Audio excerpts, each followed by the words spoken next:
যে দলগুলো কোনো ধরনের শর্ত পূরণ না করে শুধুমাত্র ডিজিএফআই এর মাধ্যমে নিবন্ধন পেয়েছে তাদের নিবন্ধন অবশ্যই বাতিল করতে হবে। আমি এই বিষয়টি আপনাদেরকে নোট করার জন্য অনুরোধ করছি। আমি 3টা দলের নাম বলেছি, BNM, Trinamool, BNP, supreme party সহ এরকম আরো কয়েকটা দল নিবন্ধন পেয়েছে। এই দলগুলো শেখ হাসিনাকে ফ্যাসিস্ট বানাতে সহযোগিতা করেছে, সুতরাং তাদের নিবন্ধন অবশ্যই বাতিল করতে হবে।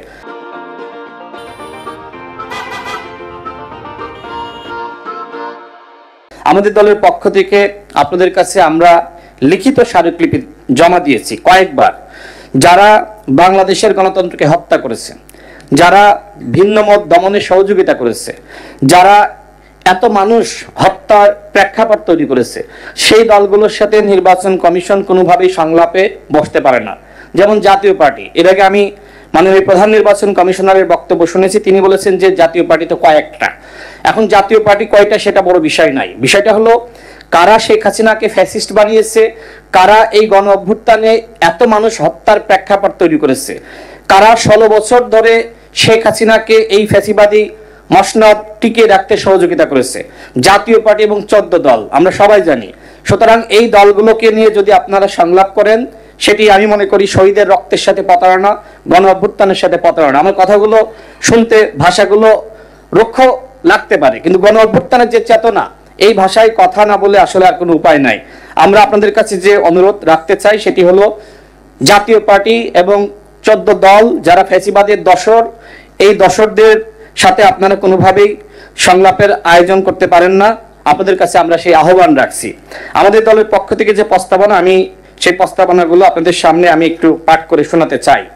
প্রথমত, নির্বাচনী কেন্দ্রে সিসিটিভি ক্যামেরা স্থাপন করতে হবে, যাতে করে আপনারা এই প্রধান নির্বাচন কমিশনের কার্যালয়ে বসে আপনারা দেখতে পারেন যে দেশের কোথায় কিভাবে নির্বাচনটা হচ্ছে এবং আপনারা তাৎক্ষণিকভাবে সিদ্ধান্ত গ্রহণ করতে পারেন। 2 নম্বরে, প্রতিটা রাজনৈতিক দলের জন্য বাধাহীন গণসংযোগ ও প্রচারণার সুযোগ সৃষ্টি করে নির্বাচনের যথাযথ পরিবেশ তৈরি করা। 3 নম্বর, কোনো কেন্দ্রে গোলযোগ, ভোট কেন্দ্র দখল ও জোরপূর্বক ভোট প্রদানের চেষ্টা করলে উক্ত কেন্দ্রে ভোট স্থগিত করা এবং প্রার্থীর নিজের সম্পৃক্ততা থাকলে প্রার্থীর প্রার্থিতা বাতিল করা।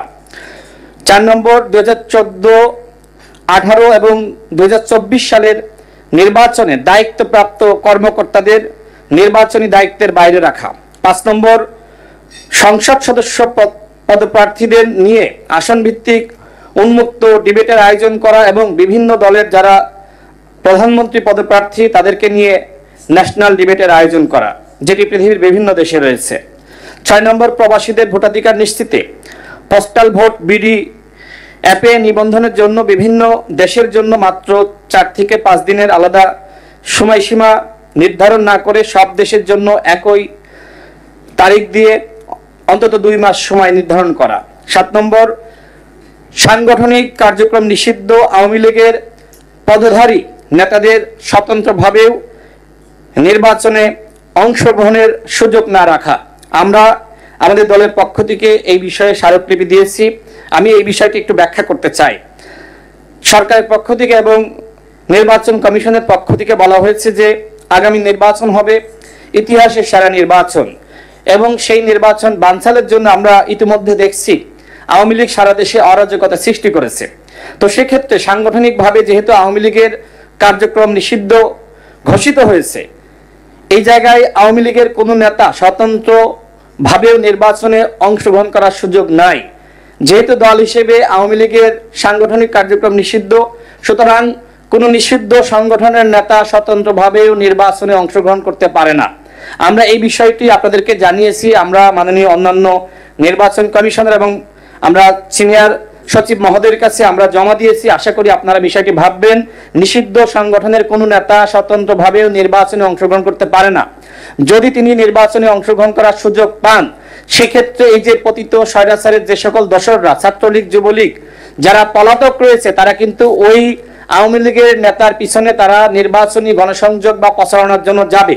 তাদের উদ্দেশ্য নির্বাচন করা নয়, বরং নির্বাচনের দিন নির্বাচন বানচাল করা বা নির্বাচনের সময়ে এক ধরনের অরাজকতা সৃষ্টি করা এবং নির্বাচনটা যে কোনোভাবে বানচাল করার চক্রান্ত করা। তো সেক্ষেত্রে যারা আওয়ামী লীগের পদধারী নেতা ছিল, তারা কোনোভাবে যাতে নির্বাচনে অংশগ্রহণ করতে না পারে সে বিষয়ে নির্বাচন কমিশনের পক্ষ থেকে স্পষ্ট বক্তব্য প্রদানের আমরা আহ্বান জানাচ্ছি। নিষিদ্ধ সংগঠনের কোনো নেতা নির্বাচনে অংশগ্রহণ করার সুযোগ পেতে পারে না। আমরা মনে করি যে এটি গণঅভ্যুত্থানের চেতনার বিপরীত হবে যদি তাদেরকে নির্বাচনের সুযোগ দেন, আর সেক্ষেত্রে এই নিষিদ্ধ করেও আসলে কোনো লাভ হবে না। এই জন্য আমরা মনে করি অবশ্যই নিষিদ্ধ সংগঠনের কোনো নেতা নির্বাচনে অংশগ্রহণ করতে পারবে না, স্বতন্ত্রভাবে বা অন্য কোনোভাবে।